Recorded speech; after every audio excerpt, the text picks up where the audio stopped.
I don't mind. It's not a money thing. It's just, I would appreciate if it's an MKB somewhere on it. Anyway, that's life. Be aware of that. So let's talk about, you open source, you patent all your stuff and then open source it? Yes. Is what you do? What I generally do is that I got my trademarks. I patent things because I would like to get official recognition from the government. Then afterwards, I open source it. Generally speaking, I use a Creative Commons license, so I use the 3.0 because I haven't read the 4.0 yet because I'm lazy. Attribution, non-commercial, share alike. The idea being, of course, is that this makes sure that ideally nobody can use my designs to be my competitor. If people want to build it for themselves or like a part of a school, I actually encourage it. Not only I release my source and schematics, I even tell you where to go buy the parts. All right. And I have, every year I have a few people, like a dozen or two people telling me, hey, I really like your laser, for example, or your antbot. I want to build one myself. Is that okay? And I tell them, yes, it's fine. I take the time to educate them about what the Creative Commons license is, for what little I know. And I tell them, okay, you want to buy this part, this part, this part. What I generally do is that, as a favor, I ask that they take a picture of their build because I like to keep them. Okay, and okay. I will give you the pictures of some people that built the El Cheapo laser from scratch by themselves, and it ended up looking a bit different because it always does, and they were happy about it afterwards. Right, but that was fine. So everything's going fine. You're doing this, and then what happened with this guy in Russia? With this guy in Russia, what happened is he was my reseller. Mm-hmm. And then he decided that he wanted to be my partner. I politely told him no because he came into my house one day and he took one of the prototypes to show it to people without my permission. He came into the house here? Yes. Oh. Well, I invited him into my house because he's like, I need a place to sleep. I got to talk to some investors and I don't want to spend money on a hotel. Okay. Which would be fine. The problem is that the next morning he leaves before I wake up, and he leaves with one of my prototypes and he shows it to people. I am sure that at the time he was a honorable man and he told people that it was me who built it and not him. Okay, at the same time, he did not ask my permission. So this is industrial espionage at this point. No, this is somebody being a terrible roommate, frankly. So he's taking one of your lasers and then he starts selling them? Well, he takes one of the lasers, he shows it around, nothing more happens to it. I still let him be my reseller for Russia because he tells me, hey, I have a little girl, I need to do something that makes me some money. So I'm like, okay, you can be my reseller for Russia. I will do drop shipping. I also have a reseller in Italy and one in Texas. Okay. That's fine. We do that, and everything goes fine for a while. What happens afterwards is that I discover that one, he starts telling people that he was manufacturing the lasers. Uh-huh. Two, he told a few people that he was my boss. And three, eventually when I call him on it, which I did, he starts doing two things. One, he starts making his bootlegs of my lasers, using my old design that he got a good look at. Uh-huh. And two, whenever his lasers fail, which is fairly often because the bootleg was not very good quality, he tells people, hey, for any complaints or returns, to contact me. So as a result, I have come into possession of some of his bootleg lasers that were sent to me by angry customers demanding a new one. Okay, and this is what we're unboxing? This is one of them, yes. Okay. This is one of them. This is how it came to me. It was sold to Mr. Laverne Sanders. Okay. Who sent it back to me. You won't say his name, okay. No, he's okay with it. I asked. Oh, you did? Yeah. Oh, okay. And he sent me this. Now, one thing I will not do today is I will not show you the relative strength of the laser beam. The reason for that is that that camera is not set up for it. I don't want to burn the camera out. Ah, okay. Thank you very much. And the other reason is that this was sent to me as a return. So all I know is that it broke. Uh-huh. It broke, and maybe it worked beautifully for 5 minutes, and then it just died. Okay. I have no way to tell. What I suggested to Mr. Fomichev, which is the Russian guy, is why don't we both send one of our best lasers to an independent laboratory for testing to see which one is actually stronger? Because he's been telling people that his are stronger than mine, you see. Yeah, but again, you're giving him you're treating him as if he's a rational person, and he's just lying anyway. So I believe in playing fair even when the other guy isn't. Wow. That's good. That's good business practice to me. I'm sorry, but he's a fraud, and then you start treating him like a fraud. Well, you know, I come from a country where if something happens like this, you just go to the guy's house and break his legs. But this is America, so I don't want to do that. Unbox the video. Let me get a knife.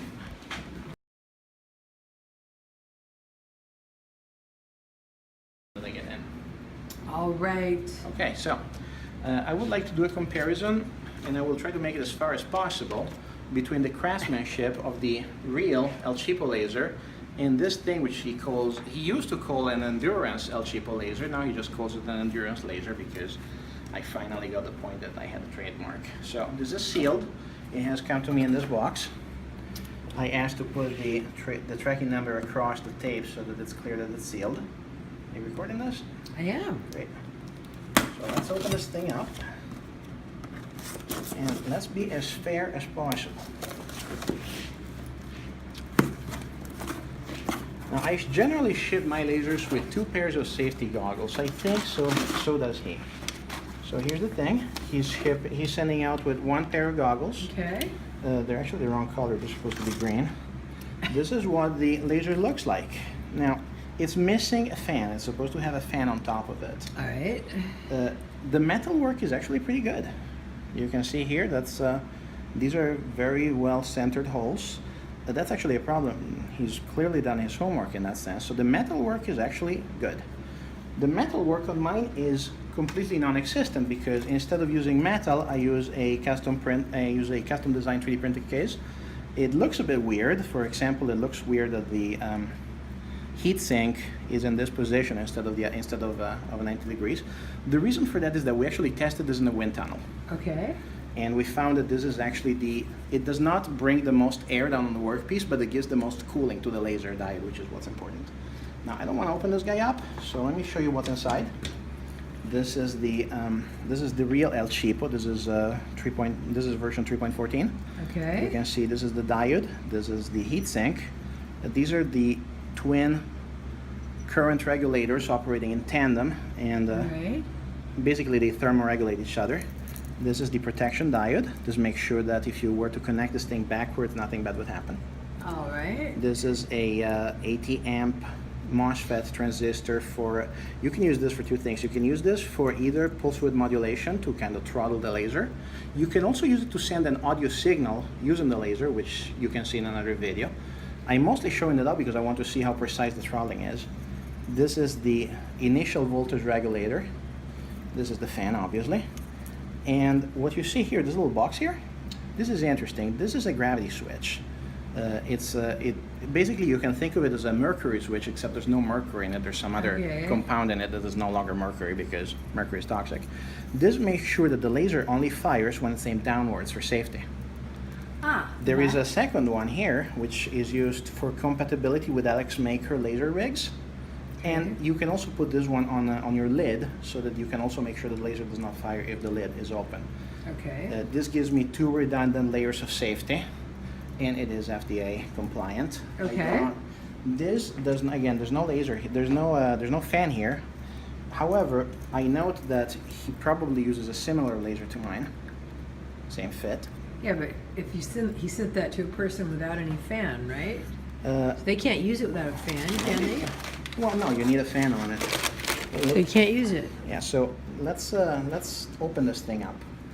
So as you can see by here, this thing has been kind of mashed together. I think that this thing is actually super glued in place. So let me put a bit of brute force on it. There we go. So what we're gonna do here is that we're gonna open this guy up and see what kind of craftsmanship our Russian friend is capable of. First off, I have to give him credit because the metal work is pretty good. It's nicely shaped. You can actually see the scribe lines. So when the guy contacted you about it not working, what was his complaint besides no fan? It came with a fan. The fan died immediately. Oh, okay. The laser died after a few minutes. Okay. After he replaced the fan. What we have here, we have a plug. I assume that this is, I don't know. Okay, this looks like they're for additional fan. Yeah, it says fan here. So I'm guessing that he had 3 fans on it instead of just 1. That's just a battery charger, don't worry about it. Okay. I'm building this Mars rover model, and it's done charging. All right. So let's open this guy up. Again, so far good craftsmanship. I have to give him credit for that. The laser is, let's see if it's actually the same model of laser. You can see that the heatsink is exactly the same. Okay. That's because, again, he's copied my old design. For comparison, I will show you the 2015 design that he got his hands on and he could copy. Okay, it's just, What? you're getting too complicated. Just stick to what you're doing. Okay. So this is the diode. Note that this thing is only held in place by the screws. It is not connected in any way to the logic board. Okay. That is a problem because it means that the laser, there is no thermal feedback for the laser. So if it gets too hot, my system will automatically throttle itself down. What will this one do? Well, according to the complaint, it will burn itself out. Oh, okay. So what we have here, here's the board, here's the actual logic board. Again, this is probably where the third fan went. And it looks like it's being glued in place. Is it? No, it's actually screwed. It's actually screwed on. Here's the screw. Again, good metal work. This is actually nicely countersunk. Mm-hmm. So I will give them this. The metal work is... You've said enough good things about the metal work. Yeah. You don't have to keep saying that. Sorry. Okay? No, I'm just saying. Let's see what we have to say about the One thing to be electronics. objective, it's another thing to... Let's see what we have to say about the electronics. Let's get the metal work out of the way real quick, and let me make sure that I extract this thing without damaging it, of course.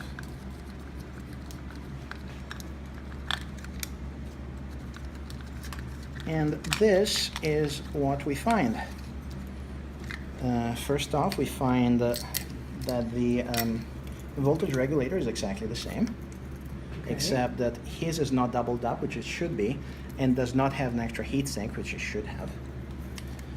As for the board itself, you can be the judge. This thing was probably cut by hand with a Dremel. The resistors have been kind of soldered on with like a blobs of solder. This is the current regulator, which isn't actually regulating anything because, as you can see, the feedback leg is not connected to anything. Okay. See this? This is supposed to be This is supposed to be connected, All right. and as you can see, just kind of hanging there. Oh, that thing. Okay. Yeah. So the regulator is not actually doing anything, Okay. best as I can tell. The heat regulator? Well, the current regulator. Current regulator, okay. And Alright. then you have a transistor. You have a MOSFET like on mine, which is roughly in the same spot as mine, except it's on the other side, as you can see. Mm-hmm. The MOSFET itself has been connected. Well, I literally have a 12-year-old in here that I give lessons to that solders better than this.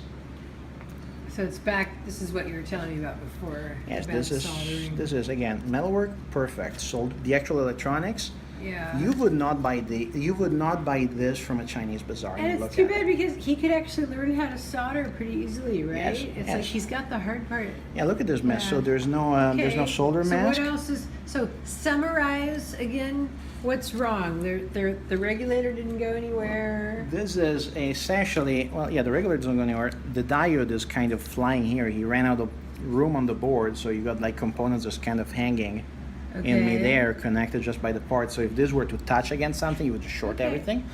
My take on this thing is that the outside looks beautiful, and the inside, well, judge for yourself. I mean, look at this thing. Again, I wouldn't know. So this is a beautiful package with inferior electronics. And that's what it is. Now I want you to pay particular attention to these resistors. How they're connected. Now let me take a step back, specifically back in time to when he took one of my prototypes to take a look at. Let me go get it real quick. Okay. This is one of the Okay. this is one of the early prototypes from the Indiegogo campaign. As you can, I want you to pay extra attention to the brass fitting on the diode, to the resistors, which are there's more of them, which are connected the same way, and to the diode, which is in fact exactly, here it is, All right. the same diode. Even then, I had at least the good manners to put a heatsink on the voltage regulator, whereas he didn't. What we have here is Now, why would he cut that corner? Does he just not know how to do it? maybe he doesn't Is know he what, saving money? Is there a part he's not using doing that? Well, he's using a yeah, he buys these you can buy these things in bulk. No, but is it a part that he's not using doing that? I can't, by not having a heat sink, it looks to me like it's just a soldering thing you're talking about doing. Well, yeah, you want. It actually takes a bit of effort to properly mount a heatsink on this thing because you could just glue it on, which does Okay, not what's work. a heat sink? That part? This thing? Yeah, this shiny Okay. part. If you were to remove it, you would see underneath this. Oh, I see. Okay. It's like when you put a heatsink on a CPU on a computer. This guy just. So do you think he just doesn't know he's supposed to do it? He does not know how a current regulator works because, I mean, he's left it disconnected. He does not know how I'm assuming he knows how a heatsink works. My guess is that the reason why this thing worked at all for a few minutes is that he had 3 fans here that would just blast a lot of air. So this thing worked for a little bit and then it finally gave up the ghost once it overheated too much for that. Okay. So this is what he's been selling. He's selling this really pretty looking thing that does not work. Okay. The cute part. And on the web, where is this? What is his thing so they know to not buy from him and Well, stuff? his website is at endurancelasers.com or endurancerobots.com, which is actually a name that I suggested at the time, and there is a picture that's sitting around of me suggesting it to him. There also is, it's ironic because this thing, again, the last thing it does is endurance. This thing will die in minutes. Yeah, well, it's better to not emphasize the things that you helped him with because that just makes it look like your friends have gotten in a fight or something. You don't want people to think that. I intended to be friendly to this man. He decided to just be my enemy. Right. I respect that. It's a harder case when you're talking about, you did this or you did that. Yeah. To try to The other help thing, him, the but other anyway. thing, the other thing he did is that he recently made 2 videos. One of them is a presentation video that lasts about 90 seconds, and I'll give you the link, where he has this laser and there's got an American flag flying behind it, and he says, "Our lasers are assembled and tested in the United States." Now, I did not know that Smolensk was in the United States. I It's don't know about really you. funny. It's like the classic. Yeah, it's also very illegal, by the way. Yeah.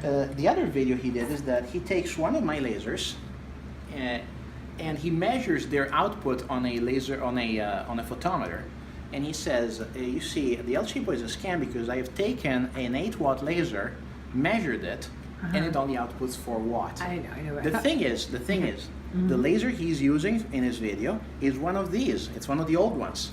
The stated output that I sold these to is 3.5. So what he's actually doing advertisement for me. He's saying that my 3.5 watt laser actually output 4. Right. I Except he's putting his negative spin on it. Except he's saying that he's showing an 8-watt laser, but he's not. Okay. You can tell. Anything because, else you want to say about this stuff while we're looking at it before we switch gears? I would like to say, first off, the source and the schematics for this is available on my wiki. So if you do not want to buy this thing from me, you can make it yourself. And what's the wiki address? The wiki address is f3.to/re_wiki. Okay. You can just go there, and you go there. You can see all my projects except for the NASA stuff. Okay. And you just click on El Cheapo Laser, and you will find schematics, instructions, a video of me building this thing. Anything you need. Okay, great. Okay. That's what I got. All right, good. Go ahead. What? Please consider supporting American manufacturing by actually buying American products instead of stuff that's made in Russia and gets a made in US label on it. Okay. Let's talk about your NASA Well, my NASA stuff. research. So, 6 months ago, I finished something interesting for NASA and the Mars Society. It was tested over the last few months by the Mars Society, and it was found to do the job. I have built a spectroscope that picks up chlorophyll and can tell it apart from other complex molecules. What I am doing, and this was then. It will fly to Mars. It will fly to Mars in 2020. Nice. On the next rover. It was supposed to fly with the current lander that's been launched about a month ago and is now on the way to Mars. Unfortunately, my immigration papers were not ready yet, so they couldn't put it there. All right. Yes, we're at that point, unfortunately, gentlemen. No biggie. What the new thing that they got me working on is that they got 2 projects for me. They want a precision scale, so like a centigram scale, for example, Okay. and that can handle being in the desert, being on Mars, being in Antarctica, being in terrible, harsh conditions, and not lose its calibration, which is hard. The other thing that they want me to do is that since I figured out a way to make a chlorophyll detector that does not require to cutting up a leaf and putting it in a little box, which was thought to not be feasible, they also gave me another unsolvable problem to see if I solve it. I have to do the same job with tryptophan. Why? Because just as chlorophyll exists in every piece of plant life on Earth, tryptophan exists in not all, but almost all piece of animal life on Earth. So if we can detect those two molecules, we know that there is some kind of life, or that there has been. Oh, I see. One or the other. Plant or animal. Exactly. Got it. Okay, so how's it going? It's not going well, frankly. It's hard. All right. I keep trying things keep not working. However, that's normal. Here's the thing, failure is the inventor's constant companion. And this is one of the few smart things that Thomas Edison said that he didn't rip off someone else, by the way. I was going to say. And it is true. I'll give you an example. You can go to, that's true. You can go to a hardware store. You can buy a bottle of WD-40, which is something you will have done in your life, I'm sure. WD-40 stands for water displacement, because it's not a lubricant, it's a water displacer. 40th attempt. Imagine how rusty everything would be if they had given up on number 39. No, I'm serious.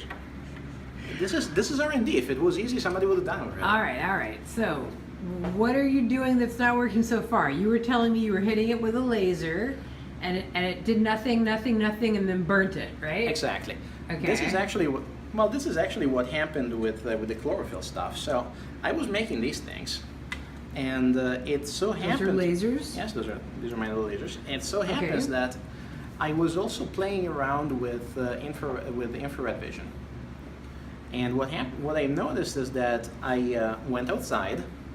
I put an infrared filter on the phone, and I looked around, just to take IR photography, for example. What I found is that if you filter out just the right wavelengths, you can tell easily whether something is green because it's a plant or something is green because it's painted green. Oh, okay. That was interesting. It was kind of cool. Yeah.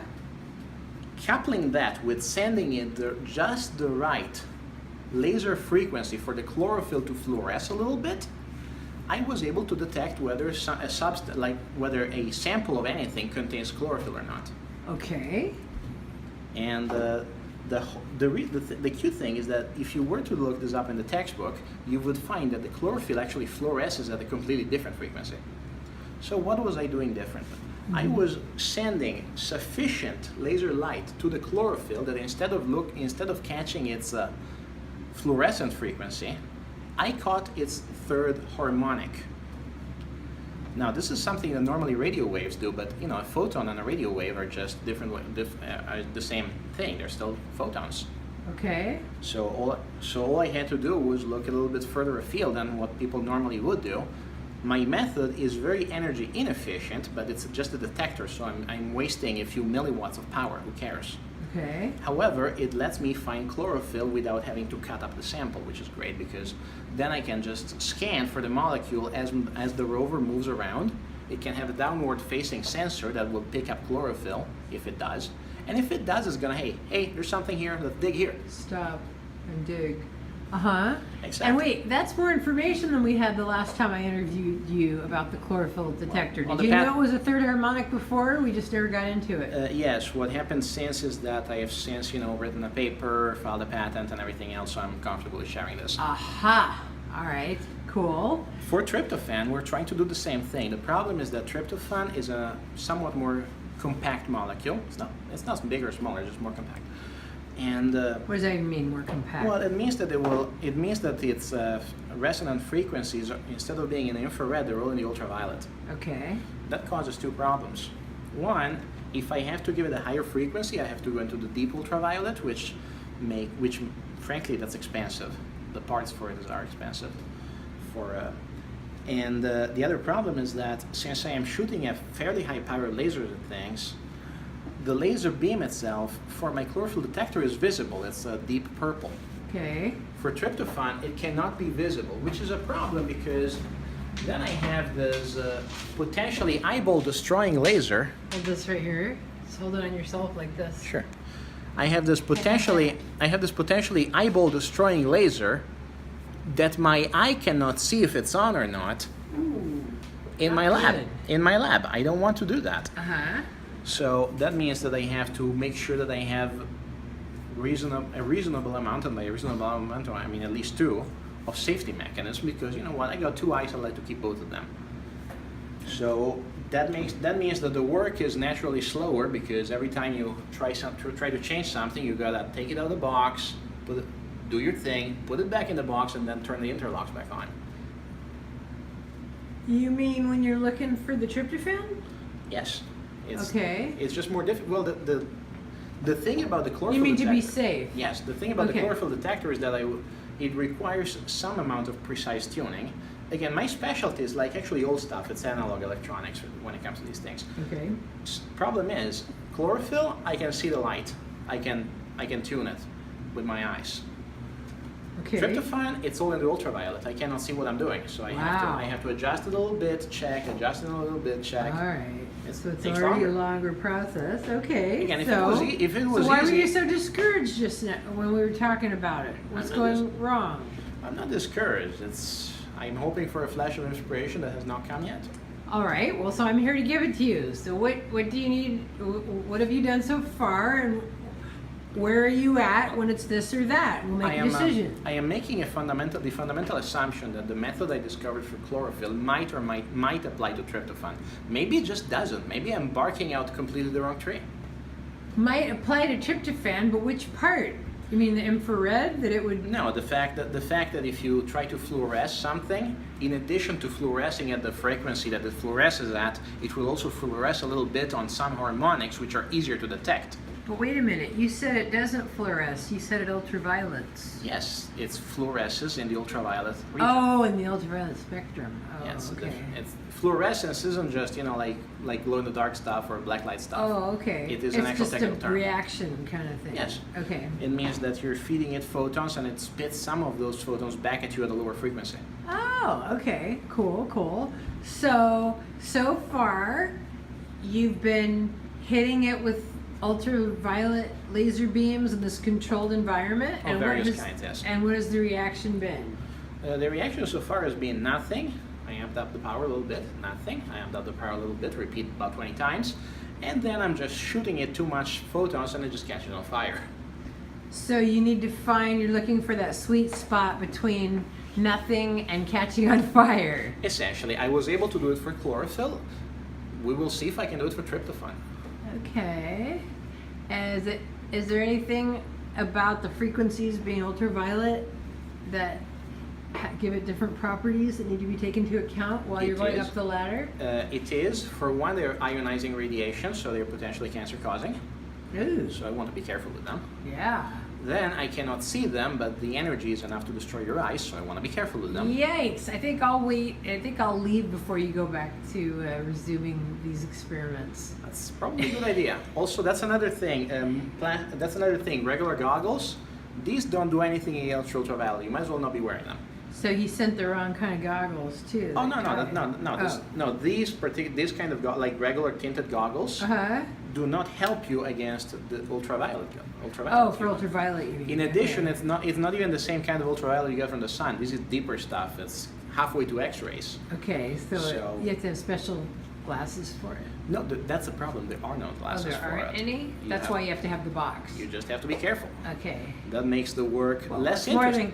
than Less interesting to look at because all I'm doing is putting stuff in a box and reading a result. Now, all this safety stuff is not going to be an issue on Mars because there's nobody there. So this thing will be able to hang out in the free air, or what little air there is on Mars.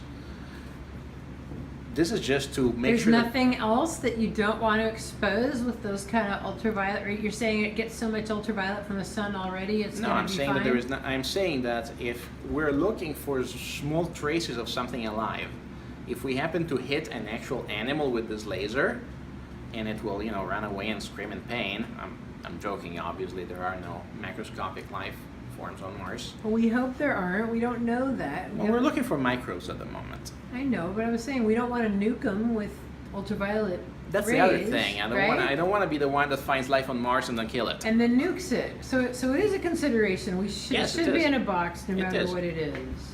The Or other where co- it is. Well, for that, I suggest you need to talk to the. This is the coolest job Planetary ever. Protection. I know. Planetary Protection Officer. Tell me that's not the coolest job title ever. It is. It's always been a cool officer. Okay, cool. The other thing is, and I hate to connect the two things, but I would have a much easier time focusing on the NASA stuff if I didn't have to pick a fight with some Russian jerk. Sure.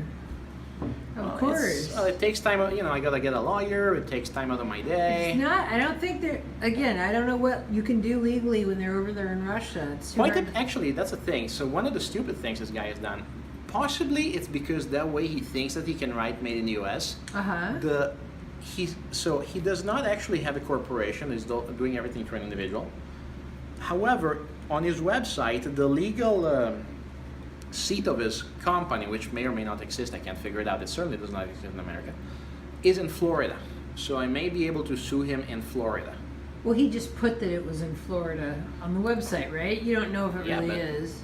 I know exactly where he is. I know. You don't know if there's really a thing that's based out of Florida. You see what I mean? He just put that on the website. That's what I'm saying. Yeah, I think his brother's wife lives there.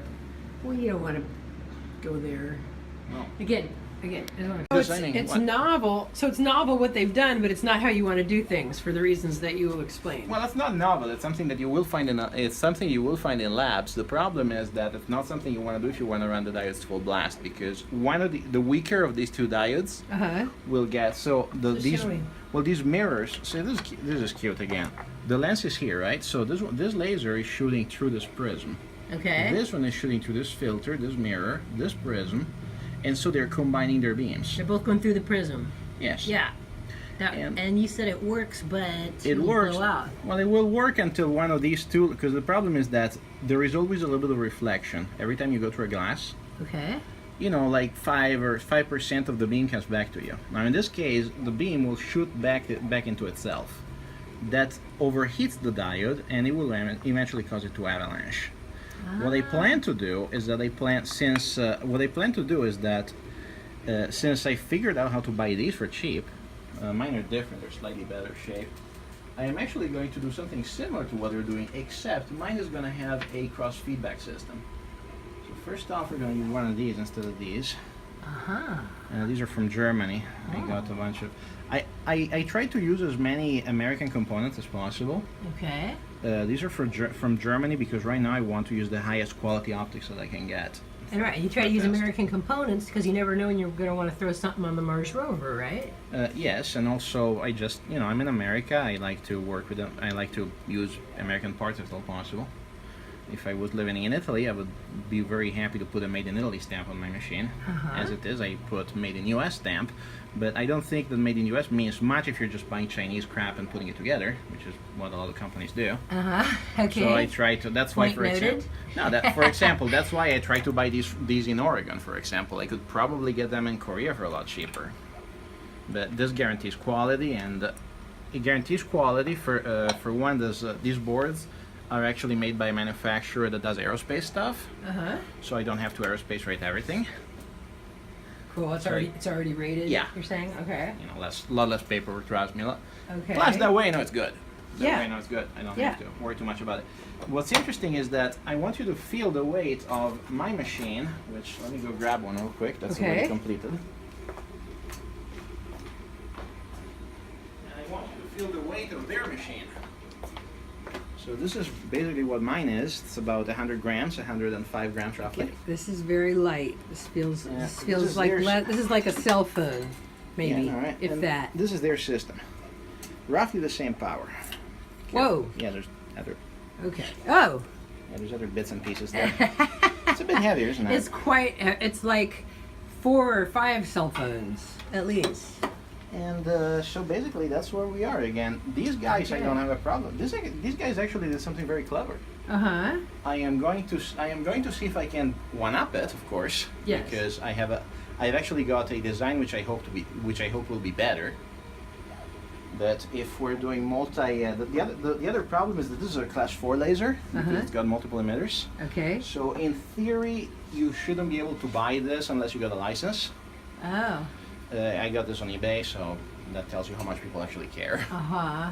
Okay. And I'm gonna have to design mine so that it's more powerful, but stays within class 3. Okay, so you don't have to have a license to run it. Well, yeah, that's the thing, because I can't really expect. The other thing is that this one doesn't have a gravity switch either. Uh-oh, no gravity switches. So let's talk about this. This is important for the Russian story. That these lasers that he's selling, Yeah, here's one that's already built. that endurance lasers are selling, don't have their gravity switches. Yeah, so gravity switches are actually not mandatory. However, your full laser setup, if you're using it in a shop or in a school or anywhere other than at home, it has to have some kind of way to turn off the laser in case it gets aimed at people. That's just FDA regulations.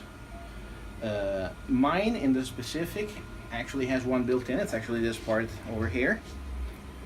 This Okay. is That black one? part. Yeah, that's the Uh-huh. black part between everything else. It's sandwiched there to make it so that it's hard to remove. Okay. And what it does is that if I were to do this, for example, the laser would shut itself off when it's more than 15 degrees off the vertical. Great. So it has to be at the correct angle for it to be doing its properly laser cutter thing. Yeah, it has to shoot downwards like the one you saw running. Yes. Because again, that's normally how you use it. So if some jackass wants to take one of these things, put it on a battery, and just shine it at airplanes, they would get absolutely nothing out of it. At least we won't make it easy for them. Yeah, Great. that's actually why that part is kind of sandwiched in, so that it starts to desolder. Yeah. Again, this is not my problem. This is not something that I have to do by law. I have to ensure some mechanism. Right. Though I like to think that the one that they came with is fairly foolproof. That's all. Yes, and it's also when you're working with these, you always have your safety glasses on. Is that them right there? Those green ones you gave me? Yeah, the red ones are for the ultraviolet stuff, actually. But Oh, the red ones are for the laser stuff. no, the red one. Those are for the. I'm testing various frequencies. Oh, that's right. So for some of it, sometimes it's the green, and sometimes it's red. I normally give these out with the green ones because we've done some spectroscopy to it, and we found that they're adequate. The problem is that the red ones are actually better in terms of blocking out the laser that I'm using. Oh. However, you can't see a damn thing with these on. Oh. So what I've discovered is when I went to a shop that I sold the lasers to, I discovered that I sent them the red ones and they were not using them. They were not putting them on. Oh. If I give people green glasses, on the other hand, they actually use them. Huh. But do they work? Yes. But not as well as the red ones? Well, you be the judge. Put each pair on and see what you can see. Well, it's not lasing. Yeah, put them on and just look at the world. The problem is that with the red